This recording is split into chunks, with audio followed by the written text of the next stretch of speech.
Jujukan apa Bapak Ibu? Sorry, belum hidup ternyata. Ngutang. Ya. Hal utang piutang itu biasa dalam kehidupan. Negeri ini begitu banyak menerima kritikan karena utang. Utang pada dasarnya baik kalau itu peruntukannya benar, ya kan? Utang untuk usaha, utang untuk meningkatkan produksi.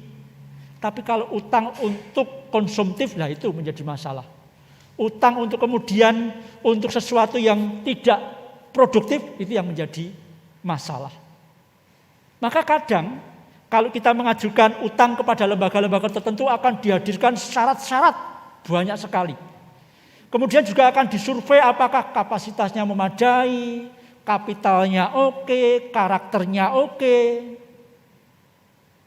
Tapi kadang-kala ruwet Pak begitu ya. Di sana ada orang yang begini-begini, itu jadi jujukan.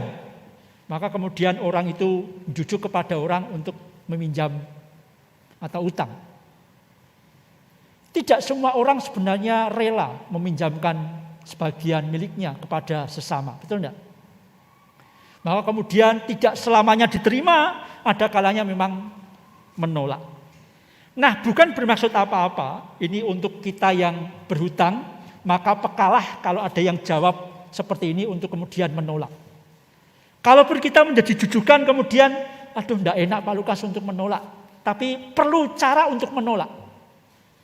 Kreditgogo.com, saya mengutip dari sana, mereka menyampaikan ada 5 cara halus menolak teman yang ingin hutang kepadamu. Ya, ini semoga menjadi wacana umum ya, saya tidak bermaksud apa-apa. Dikatakan kalau ada orang yang mau meminjam uang, maka cara halus menolaknya adalah tidak, bukan. Tapi katakanlah, maaf, lagi dipinjam orang.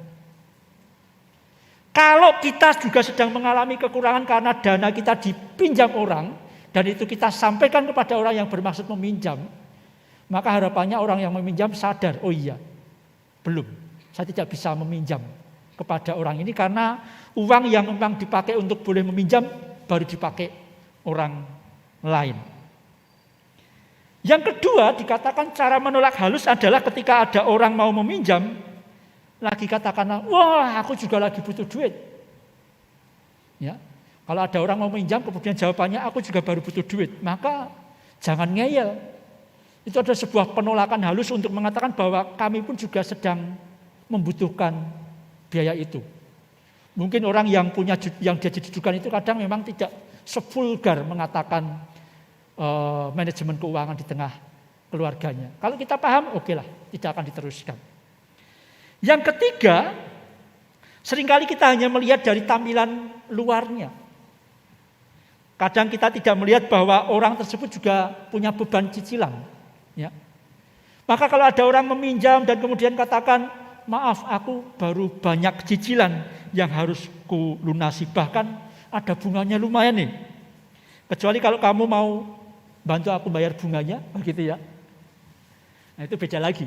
Tapi ketika orang mengatakan aku banyak cicilan, maka kemudian sadarlah bahwa orang itu sedang menolak secara halus.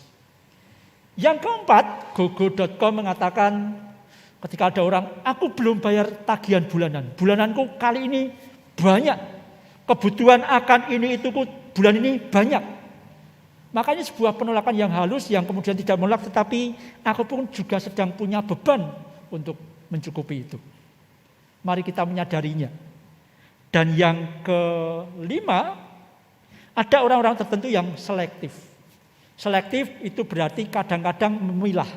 Oh ini dipercaya atau tidak, ini saya berikan atau tidak. Tapi ada juga orang-orang yang memang dari pengalaman yang ada kemudian mengatakan kepada siapapun yang hendak meminjam uang kepadaku, saya tidak akan berikan. Kenapa? Kadang begini Pak, jumlahnya itu tidak seberapa kadang. Tapi karena dia tidak bisa mengembalikan tali silaturahmi yang baik selama ini, dan saya pun tidak nagih loh Pak. Tapi kemudian putus, menghindar dan tidak lagi mau berkomunikasi. Maka lebih baik saya tidak memberikan. Saya sarankan kepada lembaga-lembaga keuangan yang fair begitu. Dipersilahkan ya, Ini hanya gambaran bahwa ada orang-orang tertentu yang kemudian dipandang baik, maka menjadi jujukan. Bapak Ibu Saudara, kalau ada di antara kita yang kemudian benar-benar membutuhkan pertolongan ini, dan ada di antara kita yang kemudian menjadi orang yang benar-benar tahu, mengenal, kemudian sedang dilingkupi belas kasih, terdorong untuk tulus membantu, kemudian tidak usahlah pakai bunga-bunga berapa persen, maka kemudian oke, butuhmu berapa? Tak pinjami. Tapi dikembalikan ya, sekali lagi ini pinjaman misalnya. Saya berharap kemudian usahamu lancar, saya berharap bahwa kemudian pergumulanmu terurai dengan lebih baik, dan kamu akan bisa menata kehidupan menjadi lebih baik ke depan. Bapak Ibu, kalau ada di antara kita yang kemudian memang di tengah pergumulan kita, ada orang yang dengan penuh cinta kasih, tulus memberikan bantuan, ingatlah itu kebaikan yang tiada taranya. Karena apa? Mereka sedang mengorbankan kebutuhan-kebutuhan yang lain untuk kemudian diberikan kepada yang lain terlebih dahulu. Kebaikan demi kebaikan, sekecil apapun yang dilakukan tidak akan pernah sia-sia. Ini saya kutip dari BPJS, Bapak Ibu. Tapi saya pilih bagus ya, bahwa kebaikan akan berbalas kebaikan juga. Saya jadi ingat dulu ketika belum ada BPJS, sakit itu berat. Saya ketika memilih jalur kependetaan, meninggalkan semua pekerjaan, hal yang menjadi pergumulan saya adalah ketika meninggalkan asuransi. Maka saya ingat sekali ketika waktu Arthur sakit, ditahan dulu. Kalau belum sakit beneran, belum ke dokter. Karena baru bercakap-cakap, B-nya besar. Gitu. Maka kemudian BPJS pertama kali saya masuk, langsung ikut. Walaupun kelas 3 waktu itu. Kenapa? Penting. Waktu itu kemudian juga belajar bahwa dari sini kita sedang diajak untuk menjadi pribadi-pribadi yang siap menolong walaupun secara tidak langsung. Ya, BPJS ini kan pola barat yang sedang kita pakai untuk kemudian kita bisa saling menolong secara tidak sadar. Kita membayar iuran tiap bulan BPJS. Kalau tidak bayar ya nanti ditagih ketika dibutuhkan. Tetapi ketika kita membayar iuran BPJS kan kita tidak punya cita-cita, ya Tuhan tahun 2023 saya rindu masuk ICU. Tidak ada tuh. Kita semuanya rindu sehat senantiasa, kalau perlu dana BPJS itu tidak dipakai. Itu kerinduan kita tentu. Dan saya rasa itu kan pembelajaran yang penting untuk kemudian kita bisa menolong. BPJS itu membantu banyak orang loh. Saya sedang tidak promosi ya Bapak Ibu. Tapi saya merasakan banyak orang yang tertolong. Pak, kalau tidak ada BPJS, sudah berapa habis saya. Tapi kemudian saya yang membayar BPJS, kemudian saya tidak juga merasa bahwa, waduh itu uangku, tidak juga. Maka kalau kita merasakan, mendapati kebaikan orang, Bapak Ibu, saya menyarankan untuk tidak dilupakan. Ingatlah, begitu ya. Ingatlah karena kebaikan itu diberikan, diwujudkan ketika mereka berani mengorbankan banyak hal untuk kemudian menjadi kebaikan bagi kita yang menerima. Hari ini kita diajak untuk merespon atas kebaikan Tuhan. Sebagai orang percaya, kalau kita ada sampai saat ini, tentu itu bukan karena kekuatan kita. Itu karena kebaikan Tuhan. Itu semua karena rahmat Tuhan yang mengiring kita, sehingga tidak pantas untuk kita kemudian melupakan kebaikan Tuhan. Tema hari ini adalah mengingat dan bersyukur. Mengingat apa? Mengingat kebaikan Tuhan. Mengingat apa? Mengingat ketetapan-ketetapan Tuhan. Dan kemudian ketika kita dimampukan melewati itu semuanya, kemudian kita diajak untuk mensyukuri kebaikan Tuhan. Bacaan pagi hari ini diambil dari kitab Ulangan pasal 8 ayat 1 sampai 20 yang merupakan kisah bangsa Israel yang sudah memulai masuk tanah Kanaan. Ini sebuah bangsa yang sudah seperti orang itu sudah mulai menggapai mimpinya yang sudah dilalui sekian lama. Kalau orang cerita success story itu adalah orang-orang yang sudah targetnya hampir tercapai begitu. Nah, Ulangan pasal 8 ini mengingatkan peristiwa itu di mana orang Israel sudah mulai nampak di depan mata, tinggal saknyuk begitu masuk ke tanah perjanjian. Yang tanah perjanjian itu adalah tanah yang diimpikan, tanah yang dijanjikan Tuhan, yang di sana kita membaca tadi begitu banyak sumber daya yang di dalamnya kita tahu luar biasa. Dikatakan kalau kamu di sana, kamu makan roti dan tidak akan pernah khawatir besok tidak punya roti. Istilahnya apa? Berlimpah, tidak ada rasa khawatir. Bukankah zona itu yang kita impikan, betul ya? Berada dalam zona yang kemudian cukup atau berlimpah. Namun ketika melihat kitab Ulangan pasal 8 ayat 1-20 ini, tentu bukan sebuah perkara yang pendek, alur yang pendek. Oh, Israel dipilih Allah dari perbudakan Mesir menuju tanah Kanaan, selesai. Tidak. Mari kita belajar Bapak Ibu Saudara dari tahapan-tahapan yang ada untuk kemudian kita punya dasar untuk hari ini merayakan kebaikan Tuhan dan dengan penuh sukacita mempersembahkan persembahan syukur tahunan kita. Saya mengajak kita untuk melihat ayat 2. Ulangan pasal 8 ayat 2. Ingatlah kepada seluruh perjalanan yang kau lakukan atas kehendak Tuhan Allahmu. Israel keluar dari Mesir bukan kehendaknya sendiri. Israel keluar dari Mesir karena Tuhan memanggil melalui Musa. Kemudian Tuhan menjanjikan masa depan yang lebih baik di tanah perjanjian. Namun demikian Bapak Ibu Saudara, dari perbudakan menuju tanah perjanjian sebenarnya bisa dijangkau kurang dari 10 tahun perjalanan darat. Tetapi pada akhirnya ayat 2 dikatakan, ingatlah kepada seluruh perjalanan yang kau lakukan atas kehendak Tuhan Allahmu di padang gurun selama 40 tahun ini. Ya, 40 tahun mereka harus melewati. Tapi dengan apa Tuhan melakukan itu dikatakan dengan maksud merendahkan hatimu dan mencobai engkau untuk mengetahui apa yang ada dalam hatimu. Yaitu apakah engkau taat berpegang pada perintahnya atau tidak. Ya, orang Israel diajak muter dulu. Dalam berputarnya itu bukan jalan yang aku bersama Tuhan, baik adanya, enggak. Ada dinamika yang mengiringinya. Maka kebaikan Tuhan hari ini mari kita belajar, kita meyakini bahwa kebaikannya dinyatakan dalam hidup yang dinamis. Tuhan menuntun Israel dari tanah perbudakan, kemudian mengizinkan mereka menjalani kehidupan yang dinamis.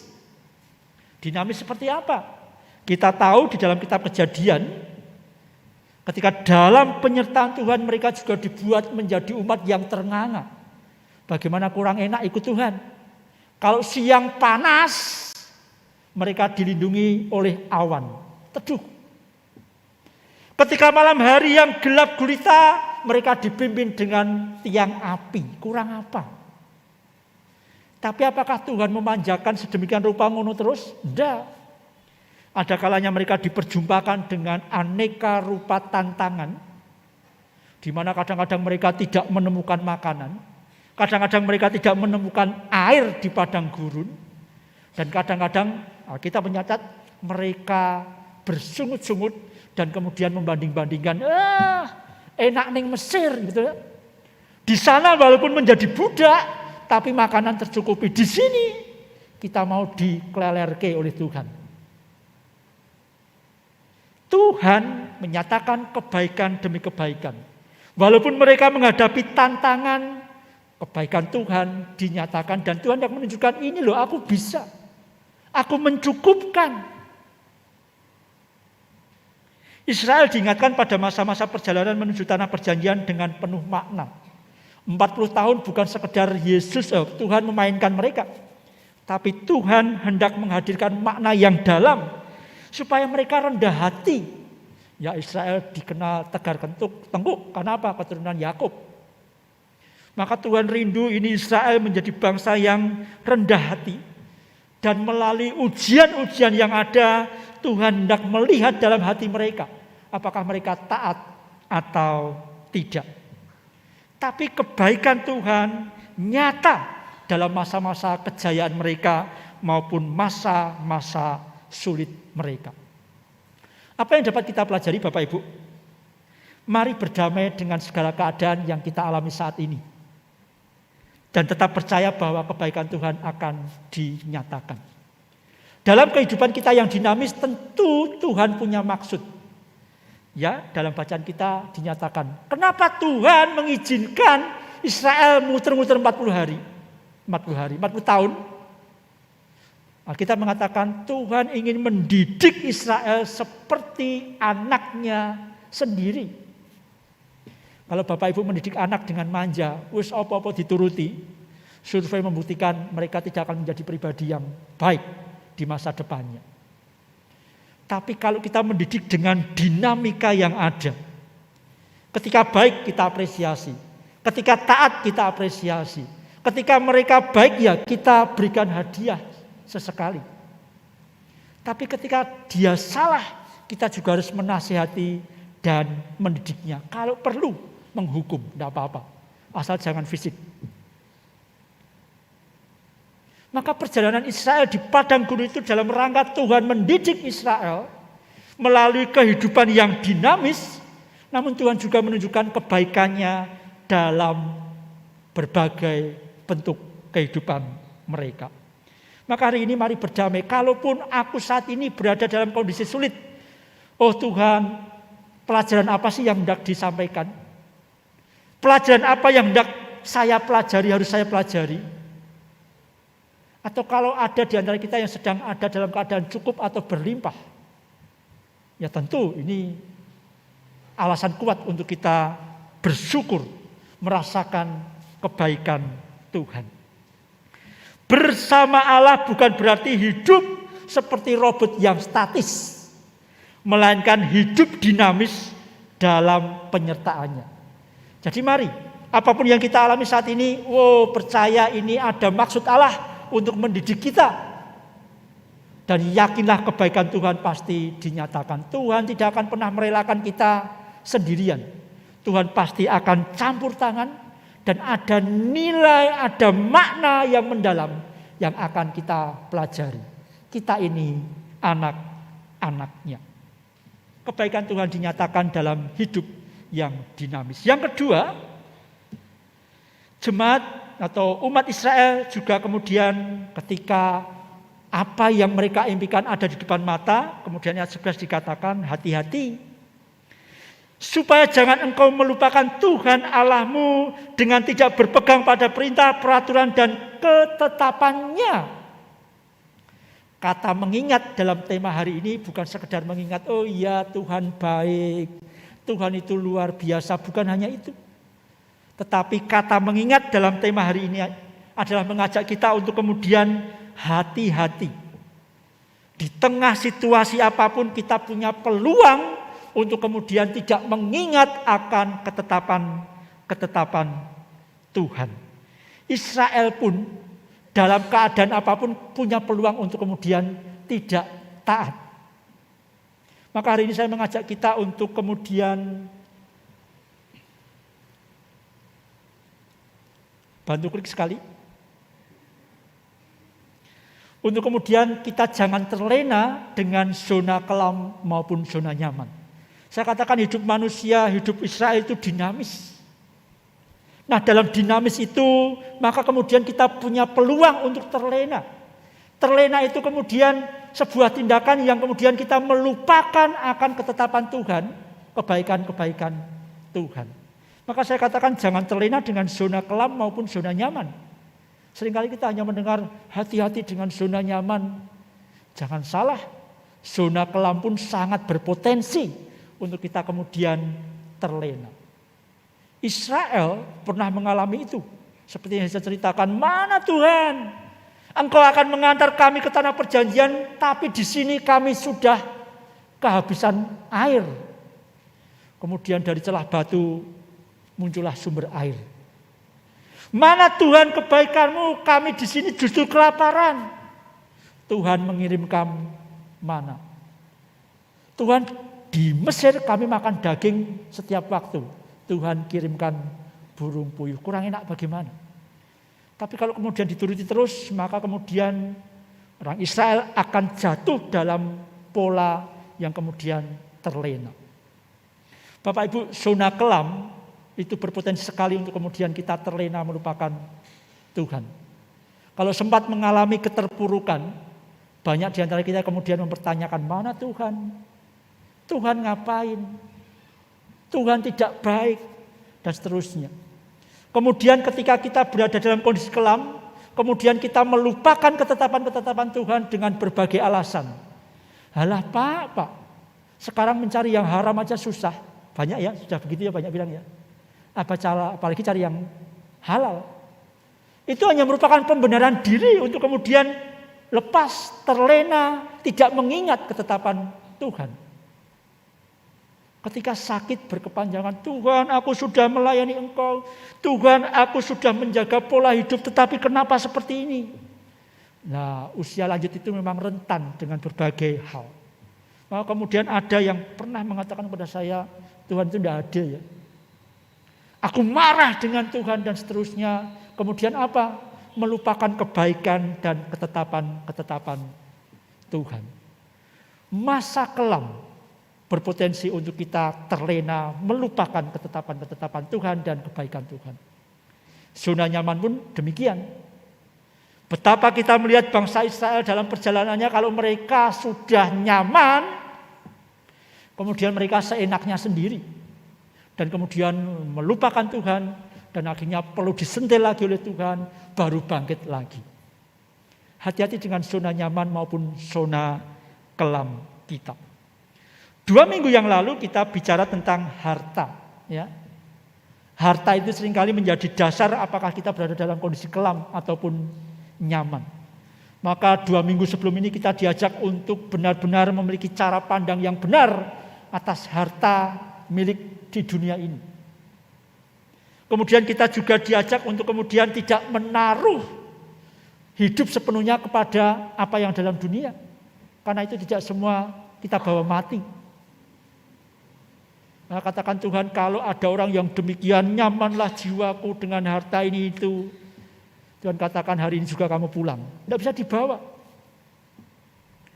Nah, kemudian dalam keadaan apapun, mari hari ini kita belajar untuk kemudian tidak menyandarkan hidup sepenuhnya kita kepada harta, tetapi pada kebaikan dan ketetapan Tuhan. Saya ingat sekali 2 minggu yang lalu berkhotbah di Gejayan dengan tema mengumpulkan harta di surga. Maka perlu untuk kemudian kita memahami bahwa ya, jangan hanya di dunia ini yang kita urus. Maka tadi saya katakan dalam doa, hidup kita ini holistik, bukan hanya jasmani tetapi juga rohani yang harus kita persiapkan. Jemaat Tuhan, jangan terlena dengan zona kelam maupun zona nyaman. Dan yang ketiga, ketika sesuatu yang kita impikan, kita harapkan sudah ada di depan mata, seperti orang Israel yang sudah saknyuk sampai di tanah Kanaan, dikatakan di dalam ayat 17, janganlah kau katakan dalam hatimu, dalam hati saja loh, tidak keluar dalam mulut atau tindakan. Wah, kekuasaanku dan kekuatan tangankulah yang membuat aku memperoleh kekayaan ini. Orang Israel punya peluang itu loh Bapak Ibu dan Saudara. 40 tahun mereka melewati padang gurun, melawan kekuatan alam, melawan kekuatan bangsa-bangsa lain. Dan ketika mereka sudah sampai di ujung perjalanan, bisa saja mereka mengatakan bahwa ini semuanya karena kekuasaan dan kekuatan tanganku. Tapi dikatakan, janganlah kau katakan dalam hatimu, kekuasaan dan kekuatan tangankulah yang membuat aku memperoleh kekayaan ini. Hari ini ketika kita diajak untuk merayakan kebaikan Tuhan, Kita diajak untuk tidak sombong. Enggak butuh Tuhan. Itu semua karena hasil usahaku Tuhan, bukan berkat-Mu, enggak. Tapi kita diajak untuk rendah hati. Kalau bukan Tuhan, enggak mungkin saya menggapai ini. Kalau bukan Tuhan, saya tidak mungkin bisa bangkit dari keadaan ini. Kalau bukan Tuhan, saya tidak mungkin bisa mampu melewati masa-masa sulit ini. Maka dalam keadaan apapun saat ini, dalam fase dan zona apapun Bapak Ibu yang alami saat ini, rendah hatilah dan bersyukur. Karena kita punya Allah yang hidup, Allah yang senantiasa menyatakan kebaikan demi kebaikan. Minggu ini kita akan bersukacita merayakan 17-an. Tak terasa ya, Indonesia merdeka 77 tahun. Ya, saya rasa samalah. Kita seperti bangsa Israel yang mencapai 77 tahun dengan tema pulih lebih cepat, bangkit lebih kuat. Ya, agak terbukti ya, saya bersyukur di tengah bangsa ini kita menjadi bangsa yang tidak masuk daftar 60 negara resesi ya. Kita hanya 3% peluangnya menurut IMF dan Bank Dunia. Maka jangan terlalu khawatir, tetapi harus waspada. Nah, kita bersyukur dan kita mendukung sepenuhnya upaya-upaya pengambil kebijakan untuk membangun bangsa ini lebih baik. Dan jujur ya, mari kita lawan bersama mereka yang menyebarkan berita-berita yang membuat hidup di tengah bangsa ini pesimis dan memecah belah. HUT RI 77 kita akan rayakan minggu ini. Dan di tahun ini Thanksgiving Day, persembahan syukur tahunan juga akan kita nyatakan dengan syukur di dalam bulan Agustus ini. Sedikit bocoran, tahun depan TGD akan kita rayakan di hari Pentakosta untuk kita merayakan unduh-unduh dan kemudian kita menghayati peristiwa ini. Bagaimana Israel dibawa keluar dari Mesir menuju tanah perjanjian. Bapak Ibu dan Saudara, apakah kebaikan Tuhan itu utang ya? Kalau itu utang, maka Tuhan bisa jadi mengatakan tidak. Tapi hari ini saya hendak mengatakan bahwa kebaikan Tuhan itu dinyatakan senantiasa, tidak ada transaksionalnya. Jangan berpikir bahwa ketika kita berbuat baik, Tuhan akan demikian. Ketika kita melakukan dengan ideal, maka transaksional akan terjadi. Tidak. Hari ini berita yang saya hendak sampaikan bahwa kebaikan Tuhan itu bukan utang, melainkan berkat yang dinyatakan Allah dalam kehidupan yang dinamis. Berkat dalam kehidupan yang dinamis, yang layak untuk dikenang, yang layak untuk dirayakan dengan rendah hati dan syukur. Mari, mungkin ada di antara kita, aduh Pak, ini TGD tapi kondisi saya sulit. Mari, di tengah kehidupan yang dinamis ini kita percaya kebaikan Tuhan. Oh, hari ini Pak, saya merasakan berkat yang melimpah, puji Tuhan. Mari kita rayakan kebaikan Tuhan. Tapi persembahan ini sekali lagi jangan matematis, jangan transaksional, tapi berikanlah dengan sukarela, dengan syukur, dan biarlah nama Tuhan saja yang dipermuliakan. Mari ingat dan bersyukur atas kebaikan Tuhan. Amin.